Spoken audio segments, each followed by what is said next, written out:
परमेश्वर के पास में जो सामर्थ थी, उसी से परमेश्वर ने उसे मुर्दों में से जिलाया। हमें यह देखना क्यों महत्वपूर्ण है, क्योंकि वो सामर्थ जो परमेश्वर ने उपयोग की कि उसे मुर्दों में से जिलाए, ये तो वो सामर्थ है, पुनरुत्थान की सामर्थ है, जो अभी हम में काम करती है कि हम जीवन की नवीनता में जीते जाएं। Here is love, vast as the ocean, loving kindness as the flood. When the Prince of Life our ransom shed for us His precious blood. Who is love will not remember, who can cease to sing His praise. He can never be forgotten throughout heaven's eternal days. Who is love? Who is love will not remember, who can sing. He can never be forgotten throughout heaven's eternal days. On the mount of crucifixion, fountains open deep and wide, through the floodgates of God's mercy flowed a vast and gracious sky. Grace and love like mighty rivers poured incessant from above, and heaven's peace and perfect justice kissed a guilty world. Grace and love like mighty rivers poured incessant from above, and heaven's peace and perfect justice kissed a guilty world in love.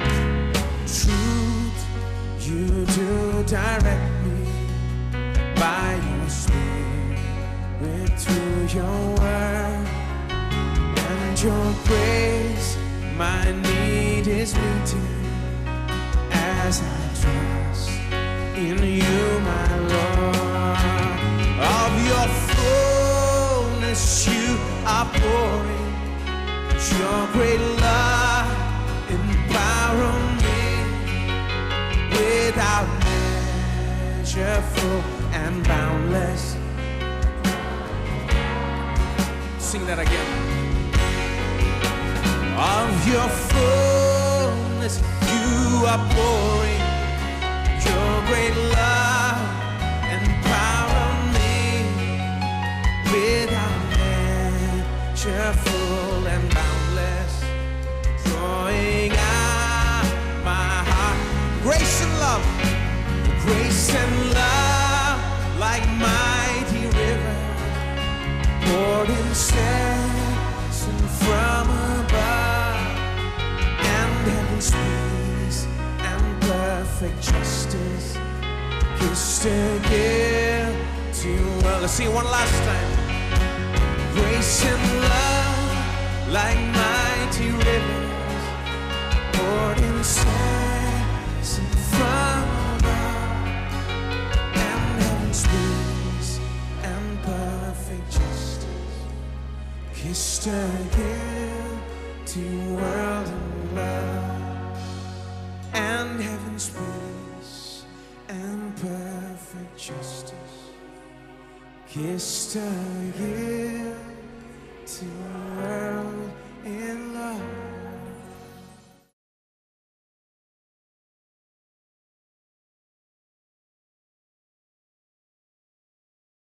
केवल उसके साथ मारे ही नहीं गए, उसके साथ गाड़े ही नहीं गए, लेकिन उसके साथ में जिलाए भी गए।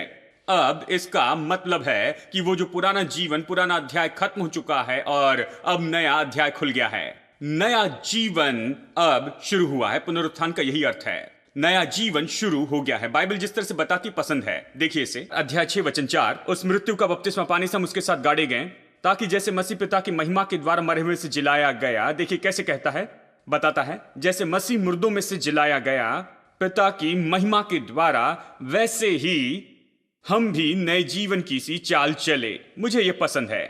पुनरुत्थान में उसके साथ में जो हुआ वो हमारे लिए बहुत महत्वपूर्ण है। इसलिए कहता है कि वैसे ही हम नवीनता में चलेंगे, जैसे वो जिलाया गया वैसे ही हम भी जीवन की नवीनता में चलें। जब वो जिलाया गया तो क्या हुआ, वो बिल्कुल अलग व्यक्ति हो गया। उसके बाद में वो पिता के पास में उठाया गया और ऊंचे पे बैठाया गया, और ये सब उसके पास में नया जीवन था। वो पहले के जीवन की ओर वापस नहीं जा रहा था, वो तो अभी पूरा अलग व्यक्ति था। वैसे ही हम, जैसे वो जी उठा और वो जीवन की नवीनता में प्रवेश किया, आप यहां पर जी उठते हैं और नए जीवन में प्रवेश करते हैं। लेकिन इसे देखिए, बाइबल बहुत ही अद्भुत है।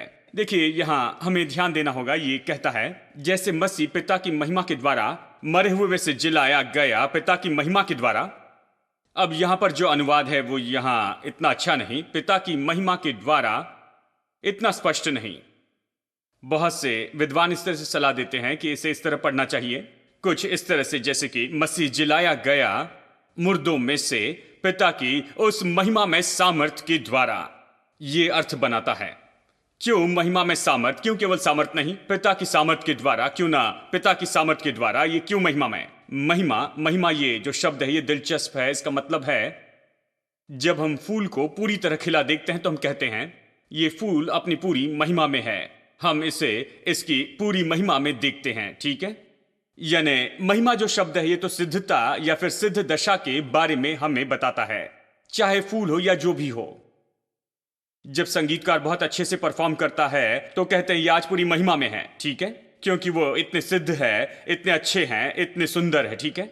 यानी महिमा ये तो महत्वपूर्ण दर्शाने वाला शब्द है। ये सिद्धता दिखाता है, या सिद्धता या परिपूर्णता या भरपूरी। तो ये कहता है कि यीशु जिलाया गया, लेकिन जिस तरह से वो जिलाया गया यहां पर खास करके बताया गया कि वो महिमा में सामर्थ से जिलाया गया। ये तो भरपूरी है और ये तो परिपूर्णता है और परमेश्वर की सामर्थ की सिद्धता है। परमेश्वर के पास में जो सामर्थ थी उसी से परमेश्वर ने उसे मुर्दों में से जिलाया। हमें यह देखना क्यों महत्वपूर्ण है, क्योंकि वो सामर्थ जो परमेश्वर ने उपयोग की कि उसे मुर्दों में से जिलाए, ये तो वो सामर्थ है, पुनरुत्थान की सामर्थ है, जो अभी हम में काम करती है कि हम जीवन की नवीनता में जीते जाएं। हाँ, यही तो संबंध है। इसलिए मैंने समय निकालकर आपको ये सब कुछ बताया। जिस तरह की सामर्थ का उपयोग परमेश्वर ने किया कि यहां पर यीशु को मुर्दों में से जिलाए, ये तो उसी तरह की सामर्थ है जो अभी हमें दी गई है कि हम जीवन की नवीनता में प्रवेश करें। वो सामर्थ जिसने उसे जिलाया और जीवन की नवीनता में लेकर आया, ये वही सामर्थ है जिसने हमें इस तरह से अपने पुरानी दशा में उठाया। हमें उसने नए मनुष्य के रूप में जिलाया और नए जीवन में प्रवेश करवाया कि अब हम वो नया जीवन जिए। अब मेरे साथ निकालिए इफिसियों अध्याय 1। मुझे यहां पर कुछ बताना ही होगा। इफिसियों 1 ये पौलुस की प्रार्थना है। अब पौलुस की प्रार्थना बहुत ही दिलचस्प है, वो महान प्रेरित है, हमें उससे प्रार्थना सीखनी चाहिए। आप प्रार्थना सभी से सीखते न चले जाएं। कुछ लोग प्रार्थना करते प्रभु नीचे आ, तू कब नीचे आएगा, तू कब हमारी देखभाल करेगा। जानते हैं, मैं सोचता हूं प्रभु कहेगा मैं 2000 साल पहले ही आया, लेकिन तूने इस बात की ओर ध्यान नहीं दिया। ये सुसमाचार में लिखा है और तूने इसे पढ़ा भी नहीं है। और ये सारी पत्रियां बताती है कि मैंने क्या किया है, क्या पूरा किया है, तुम्हारे लिए रखा और तुमने परवाह भी नहीं की। और जब भी परेशानी में होते हो तो कहते हो नीचे आओ। परमेश्वर आपका नौकर नहीं कि जब भी आप उसे नीचे आने के लिए कहे वो नीचे आ जाए। आपके पेट दर्द और सिर दर्द और इन सभी के लिए परमेश्वर ने बहुत ही महत्वपूर्ण और बहुत ही अद्भुत काम किया है। परमेश्वर ने बहुत ही महान काम किया है, स्वर्ग से नीचे इस पृथ्वी पर आकर यहां पर रहने के द्वारा और क्रूस पर मरने के द्वारा और उसके बाद में उठाए जाने के द्वारा उसने बहुत अद्भुत किया। और देखिए, हमें उसका आदर करना चाहिए और इसीलिए हमें बाइबल पढ़ना चाहिए। इस बात को समझना है। बस बिना समझ से हमें इस तरह से प्रार्थना नहीं करनी चाहिए कि प्रभु तू नीचे आ और ये कर और वो कर, क्योंकि वो नीचे आकर कुछ भी नहीं करेगा। जो उसने दिया है उससे हमें लेना होगा। अब देखिए, इसी कारण पौलुस इस तरह से प्रार्थना करता है। देखिए वचन 16, मैं तुम्हारे लिए धन्यवाद करना नहीं छोड़ता और अपनी प्रार्थनाओं में तुम्हें स्मरण किया करता हूं कि हमारे प्रभु यीशु मसीह का परमेश्वर जो महिमा का पिता है तुम्हें अपनी पहचान में ज्ञान और प्रकाशन की आत्मा दे। देखिए, नीचे आना और ये कर और वो कर, इस तरह के कोई काम नहीं। इसकी प्रार्थना में वो कहता, पिता मैं प्रार्थना करता, विश्वासियों के लिए क्या प्रार्थना करता, कि अपनी पहचान में ज्ञान और प्रकाशन की आत्मा जो है वो दी जाए। मेरी प्रार्थना है कि प्रकाशन और बुद्धि की आत्मा लोगों पर उतर आए। किस लिए? कि कुछ बातों को समझ ले। देखिए, कुछ लोगों में समस्या है, वो नहीं जानते हैं, इसलिए पौलुस कहता है क्या तुम नहीं जानते? ठीक है, देखिए, बिल्कुल यही तो प्रार्थना यहां पर होनी चाहिए हमारे लिए और दूसरे विश्वासियों के लिए। मैं आपके लिए यही प्रार्थना करता हूं, आप खुद के लिए यही प्रार्थना करें और दूसरों के लिए भी प्रार्थना करें कि उसकी पहचान में ज्ञान और प्रकाशन की आत्मा आए उसके ज्ञान में। देखिए वचन 18, तुम्हारे मन की आंखें ज्योतिर्मय हो कि तुम जान लो कि उसकी बुलाहट की आशा क्या है और पवित्र लोगों में उसकी मिरास की महिमा का धन कैसा है। कहता है तुम्हारे मन की आंखें ज्योतिर्मय हो कि तुम जान लो। सब लोग कहें कि तुम जान लो। आप कुछ बातें जान ले कि आपकी मिरास क्या है और आपको क्या क्या दिया गया है और उसकी सामर्थ की महानता क्या है, यह भी आपको जानना है। और उसकी सामर्थ हम में जो विश्वास करते हैं कितनी महान है, उसकी शक्ति के प्रभाव के उस कार्य के अनुसार जो उसने मसीह में किया कि उसको मरे हुए में से जिलाकर स्वर्गीय स्थानों में अपनी दाहिनी ओर बैठाया। वो क्या कहता है? प्रभु मैं प्रार्थना करता हूं कि तो अपने ज्ञान में बुद्धि और समझ की आत्मा दे। मैं प्रार्थना करता हूं कि मन की आंखें ज्योतिर्मय हो जाएं, कि ये कुछ बातों को जाने, ये जाने कि इन्हें क्या दिया गया है, तूने इनके लिए क्या किया, और खास करके वो सामर्थ जिसके द्वारा तूने यीशु को मुर्दों में से जिलाया, क्योंकि ये तो वही सामर्थ है जो तूने आज लोगों को दे दी है जो यीशु पर विश्वास करे, ये विश्वासी लोग। तो मैं प्रार्थना करता हूं कि लोग इस सामर्थ को समझ ले जिसके द्वारा यीशु मुर्दों में से जिलाया गया। तब वो उस सामर्थ को समझेंगे जो उनके अंदर में काम करती है। हेलो, हमें वो सामर्थ क्यों समझना है? क्योंकि वो सामर्थ तो हमारे अंदर है। हमारी समझ की आंखें ज्योतिर्मय हो जाएं कि हम उसकी सामर्थ, हम में जो विश्वास करते कितनी महान है, उसकी शक्ति के प्रभाव के अनुसार जो हम में काम करती है, जो उसने मसीह में किया कि उसे मरे हुए में से जिलाकर स्वर्गीय स्थानों में अपनी दाहिनी ओर उसे बैठाया। सब प्रकार की प्रधानता और अधिकार और सामर्थ्य और प्रभुता के और हर एक नाम के ऊपर, जो न केवल इस लोक में पर आने वाले लोक में भी लिया जाएगा। वो सामर्थ कौन सी है? जिसने उसे जिलाया और उसे मृत्यु से आजाद किया और उसे बाहर निकाला। केवल बाहर नहीं निकाला, और उसे पिता परमेश्वर की दाहिनी ओर बैठाया, सारे प्रधानता, अधिकार, सामर्थ्य और सभी बातों के ऊपर। वो सामर्थ क्या है? ये महत्वपूर्ण है और हमें इसकी ओर गौर करना है, क्योंकि और वही तो सामर्थ जो है वो हमारे लिए दी गई है, हमारे लिए जो विश्वास करते। इस वचन को देखिए, वचन 19, जो विश्वास करते उन सभी के लिए सामर्थ दी गई है। ये वही सामर्थ है। हां, अब मुद्दे पर आ रहे हैं। प्रेरित अध्याय 2, अब इसे बहुत गौर से देखते जाएं, हम गहराई में जा रहे हैं। प्रेरित अध्याय 2 वचन 24। पतरस पेंतीकोस्त के दिन प्रचार कर रहा था, बता रहा था कैसे उन्होंने उसे क्रूस पर चढ़ाया, परमेश्वर ने उसे जिलाया। उसने ये कहा, जिसे परमेश्वर ने जिलाया उसी को परमेश्वर ने मृत्यु के बंधनों से छुड़ाकर, क्योंकि मुझे पसंद है, क्योंकि ये अनहोना था कि वह उसके वश में रहता। सरल शब्दों में यह कहता है, क्योंकि यह संभव नहीं था कि मृत्यु की सामर्थ उसे पकड़ कर रहे। हेलो, मुझे यह पसंद है। यह अनहोना था, यह तो मृत्यु की सामर्थ के लिए असंभव था कि वो यीशु को पकड़े रहे। क्यों? क्योंकि पुनरुत्थान की सामर्थ तो मृत्यु की सामर्थ से बहुत बड़ी थी। मृत्यु की सामर्थ का स्रोत क्या है? मृत्यु की सामर्थ कहां से आती है? पाप से। ठीक है, पाप से ही मृत्यु आई। वो सबसे बड़ी या सबसे ज्यादा सामर्थ जो पाप प्रकट कर सकता है, पाप अपनी सामर्थ का उपयोग करते हुए ज्यादा से ज्यादा यही करता है कि वो उस व्यक्ति को मार दे, कि वो मर जाए। सारा नुकसान करता है उसे मारते समय। देखिए, जब आप देखते किसी व्यक्ति को पाप में, जानते हैं पाप उस व्यक्ति को नाश कर रहा है, आत्मा, प्राण और शरीर में हर तरह से उसे नाश कर रहा है, आखिर में उसे मारता है। पाप की सामर्थ उसे मारती है। ये सबसे बड़ी या सबसे ज्यादा जो वो कर सकती है, पाप की सामर्थ कर सकती है, वो तो मृत्यु में अपनी सामर्थ दिखाती है। इसके बारे में कोई कुछ नहीं कर सकता, कोई मृत्यु से नहीं बच सकता है। बस वही पकड़े गए हैं, खत्म। मृत्यु आई तो खत्म हुए। वो पाप की सामर्थ है, सब कोई मृत्यु से डरता है। ये पाप की सामर्थ है, ये सबसे ज्यादा यही कर सकती है। लेकिन बाइबल कहती है पुनरुत्थान की सामर्थ तो इस सामर्थ से बहुत ज्यादा है, और इसीलिए पाप की सामर्थ जो कि मृत्यु है और उसकी सामर्थ वो यीशु को कब्र में थाम कर नहीं रख सकी, क्योंकि पुनरुत्थान की सामर्थ तो पाप की सामर्थ से बहुत बढ़कर है। अब इसका हमारे लिए क्या अर्थ है? इसका अर्थ है कि यदि वो उसे वहां पर कब्र में और मृत्यु में थाम कर नहीं रख सकी, यानी पाप की सामर्थ, मृत्यु की सामर्थ अगर उसे वहां पर कब्र में थाम कर नहीं रख सकी, पाप की सामर्थ उसे मृत्यु में थाम कर नहीं रही, तो मैं आपसे कहूं पाप की सामर्थ तो मुझे यहां पर पाप में रोक कर नहीं रख सकती। हेलो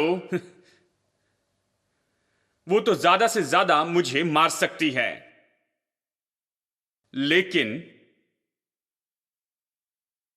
अभी जो सामर्थ मुझ में है वो उस सामर्थ से बहुत महान है। इसीलिए जैसे मृत्यु उसे रोक कर नहीं रख सकी, पाप मुझे रोक नहीं सकता है, और पाप आपको रोक नहीं सकता है। पाप आपको गुलाम नहीं बना सकता, पाप आपको कोई जबरदस्ती नहीं कर सकता। यानी विश्वासी जब ऐसा कहते हैं कि मैं कुछ नहीं कर सकता, मुझ में कोई सामर्थ्य नहीं है, मुझे पता नहीं मैं क्या करूंगा, जानते हैं जब ये सब मुझ पर आता है, जैसे एक भाई ने कहा उन्हें लगता है कि ये कोई अभिषेक ऐसा कुछ है।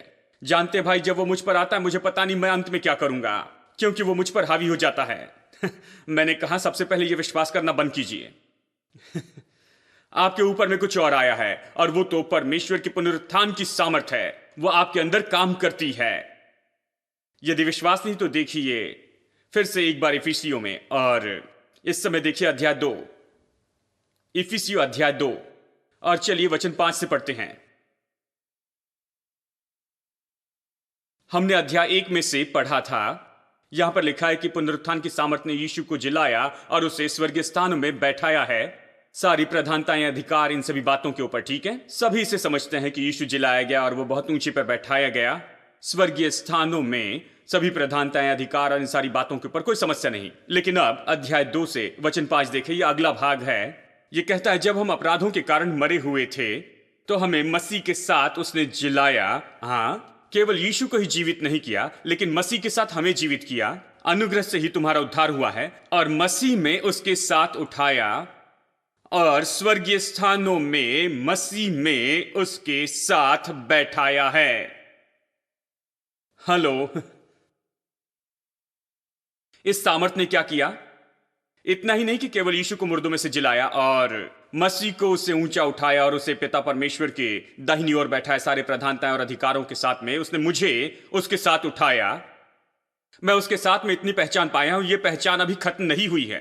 मैं उसकी मृत्यु में उसके साथ में जुड़ गया, मैं उसके गाड़ी जाने में उसके साथ में जुड़ गया, अब मैं उसके पुनरुत्थान में उसके साथ में एक साथ जुड़ गया हूं, और यहां तक कि स्वर्गीय स्थानों तक पिता परमेश्वर के दाहिने हाथ और सभी से ऊपर, हाँ, प्रधानता, अधिकार और सामर्थ के ऊपर में मैं उसके साथ में जुड़ गया हूं।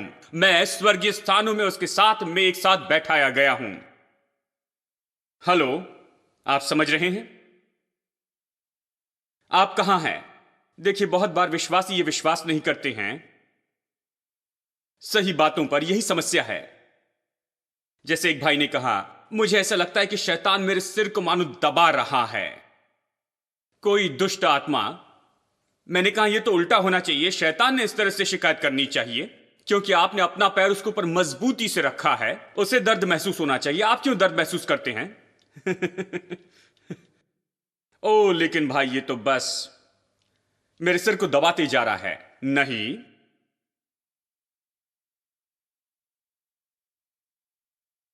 बाइबल कहती है कि अनंत काल का आनंद उनके सिर पर होगा। मेरे सिर में कोई दर्द नहीं होगा, मेरे सिर में कोई गड़बड़ी नहीं होगी, मेरे सिर में कोई डर नहीं होगा, मेरे सिर में कोई बेकार की बातें नहीं होगी, मेरे सिर पर अनंत काल का आनंद होगा। बाइबल यही तो कहती है, असीम आनंद होगा। यही तो हमारा है मेरे दोस्तों। लेकिन विश्वासी, देखिए, विश्वासी में समस्या है कि वो नहीं जानते हैं कि वो किस स्तर पर हैं, वो कहां पर हैं।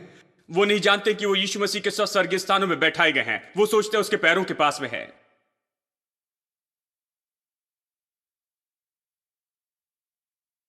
और अभी भी वो बहुत सी बातों की कामना करते हैं। हमें मसीहत में बहुत कुछ बदलना होगा। हमें यह सोचना होगा कि हम उसके साथ में एक साथ बैठे हैं। यह बहुत मुश्किल है। यदि आप उन्हें बताएं तो बहुत से विश्वासी गुस्से में आएंगे। वो तो केवल मैं तेरे चरणों को चाहता हूं ऐसी मसीहत चाहते हैं। मैं बस तेरे चरणों पर बैठे रहूंगा। यह तो बहुत अच्छा सुनाई देता है, यह बहुत भावनात्मक है। यदि मैं ऐसे प्रचार करूं तो सब कहेंगे कितने अच्छे प्रचारक है सैम चेलादुराई, इन्हें केवल यीशु के चरण ही चाहिए। यीशु के पैर तो शैतान के सिर के ऊपर है। वो उसके नीचे है, मैं उसके साथ बैठा हूं। देखिए, हमें इस तरह से खुद के बारे में सोचना होगा, वास्तविक हो जाए दोस्तों, बाइबल के अनुसार, केवल भावनात्मक ना हो। जानते हैं, बाइबल के अनुसार हो। हम उसके साथ में बैठाए गए हैं। मैं आपको बताऊं, जब आप ये विश्वास करते हैं कि आप उसके साथ में बैठाए गए हैं तो आपका पूरा रवैया अलग हो जाएगा। देखिए, ये ऐसी बातें हैं जो सिखाई नहीं गई है। जैसे गुलामों को नहीं बताया गया था कि उनके सौभाग्य क्या है और उन्हें क्या अधिकार दिए, और ये सारे सिस्टम में बताया नहीं गया। इसी तरह से विश्वासियों को कभी नहीं बताया गया। यदि मेरे दिनों में अगर कोई ऐसा कहे तो कहते, तुम्हें क्या लगता है तुम कौन हो, तुम कुछ भी नहीं हो। तो मैं चर्च में आता था, जब वो कहते मैं कुछ नहीं तो अच्छा लगता था, तो मैं घर वापस जाता, सोचता मैं कुछ नहीं, मैं कुछ भी नहीं हूं, और फिर हम प्रार्थना करते थे, प्रभु हम कुछ भी नहीं हैं, हम अच्छे नहीं हैं, बस केवल धूल मिट्टी और कीड़े हैं और अयोग्य छोटे कीड़े हैं। और फिर हमने कहा आमेन और घर चले गए। जानते हैं, हमें घर जाते हुए देखना चाहिए, हमारे चेहरे लटके होते थे। यदि खुशी से कोई मुस्कुराता तो हमें गुस्सा आता था। यदि कोई रंग बिरंगे कपड़े पहनते तो हमें गुस्सा आता था, क्योंकि यहां पर बहुत ज्यादा खुशी है। तुम्हें क्या लगता है कौन हो? तुम्हें दुखी होना चाहिए। जानते हैं, क्योंकि हम दयनीय दशा में थे और चाहते थे सभी लोग दयनीय दशा में हो, क्योंकि हमें कंपनी चाहिए थी। हम यहां पर संगति के लिए है। देखिए, हमें संगति दीजिए। आप क्यों अलग हैं? जब आपसे नफरत की जाती है तो जानते हैं क्यों? जानते हैं, आप अलग संगति के हैं। आमेन। प्रभु का धन्यवाद कि हम इन सारी बातों को पार करके यहां तक पहुंचे हैं। मैं तो बहुत दूर दूर से आया हूं और मैं जानता हूं मुझे और दूर तक जाना है। मैं बहुत दूर दूर से आया हूं और मैं सच में इसके लिए बड़ी सराहना करता हूं, इन बातों के लिए। जानते हैं, लेकिन बात यह है कि बहुत से विश्वासियों के लिए इस बात को समझना जरूरी है और इस बात का मन में प्रकाशन पाना है कि वो कौन हैं, उनका स्तर क्या है, वो कहां बैठे हैं, उन्हें कौन सा सामर्थ्य और अधिकार दिया गया है, उनका स्तर क्या है। मैं आपको बताऊं आपका स्तर क्या है। आप तो बिल्कुल यीशु के साथ में बैठे हैं और ये तो विजय का स्तर है। निश्चय ही पाप के ऊपर में विजय। आप बस यीशु के बाजू में बैठे नहीं रह सकते और बस उसकी बगल में ही रहे और ये कहें खैर पाप बहुत ज्यादा है, ये तो मुझे पकड़ रहा है भाई। नहीं, ये नहीं कर सकते। आगे पढ़ते हैं, रोमियो में वापस चले, अध्याय 6 वचन 5। क्योंकि यदि हम उसकी मृत्यु की समानता में उसके साथ जुड़ गए हैं तो निश्चय उसके जी उठने की समानता में भी जुड़ जाएंगे। यहां पर बोया गया शब्द उपयोग हुआ है। अब मारा जाना, गाड़ा जाना, जी उठना हमने देखा। अब वो नया विचार यहां पर लेकर आता है, बोया जाना। ये अच्छा है क्योंकि एक साथ बोए गए हैं। जब आप एक साथ उसे बोते हैं या किसी को लेकर दूसरे में जोड़ते हैं, जानते हैं, किसी अच्छे पेड़ के साथ में दूसरा आप जोड़ते हैं तो फिर वो अपना बल, अपना जीवन, अपनी सामर्थ्य सब कुछ लेने लगता है, या जीवन की विशेषता सब कुछ उस अच्छे पेड़ से। ठीक है, एक साथ जोड़े गए का मतलब यह है कि अब बल, सामर्थ्य और जो जीवन है सब कुछ एक साथ में बांटा गया है, क्योंकि एक साथ जोड़े गए हैं, यानी हम उसके साथ जुड़ गए हैं। यदि हम उसकी मृत्यु की समानता में उसके साथ जुड़ गए हैं तो निश्चय उसके जी उठने की समानता में भी जुड़ जाएंगे। जब मृत्यु की बात आई तो हम उसके साथ में एक हो गए। हम मसीह के साथ में इतने जुड़ गए हैं, वो मरा और हम मरे, हम उसके साथ में एक हो गए, उसके साथ बांटा और हम उसके साथ में मरे, और जब वो जी उठा तो उसे जो भी मिला अब हम वो भी बांटते हैं। यदि हम उसकी मृत्यु की समानता में उसके साथ जुड़ गए हैं तो फिर हम उसके पुनरुत्थान में, यानी उसके पुनरुत्थान की समानता में भी हम उसके साथ हैं। आमीन। यदि हम उसकी मृत्यु में एक साथ हैं तो निश्चय हम उसके पुनरुत्थान में भी उसके साथ हैं। जो भी उसके पुनरुत्थान में हुआ तो हम उसे बांटते हैं, उसकी सामर्थ, उसका जीवन और सब कुछ। इसका यही अर्थ है। More than I could hope or dream of, you uphold your favor with me. One day in the house of God is better than 1,000 days in the world. So blessed, I can't contain it. So much, gotta give it away. Your love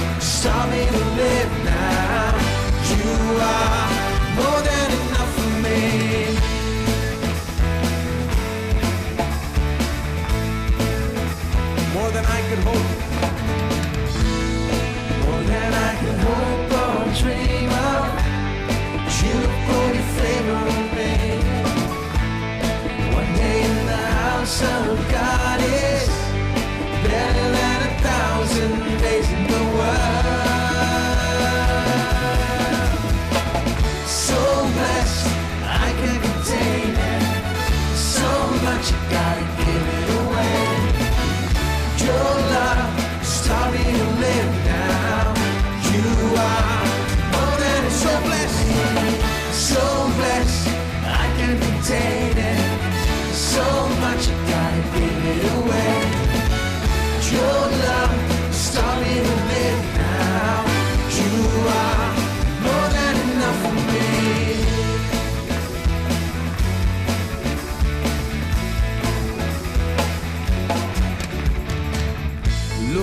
Lord, you're more than enough for me. Lord, you're more than enough for me. Everybody say that, confess that. Lord, you're more than enough for me. Lord, you're more than enough for me. Let's just raise our hands and say that. Lord, Lord, you're more than enough for me. Lord, you're more than enough for me. You're more than enough, Lord. Lord, you're more than enough for me. Lord, you're more than enough for me. So blessed, I can't contain it. So much I gotta give it away. Your love just taught me to live now. You are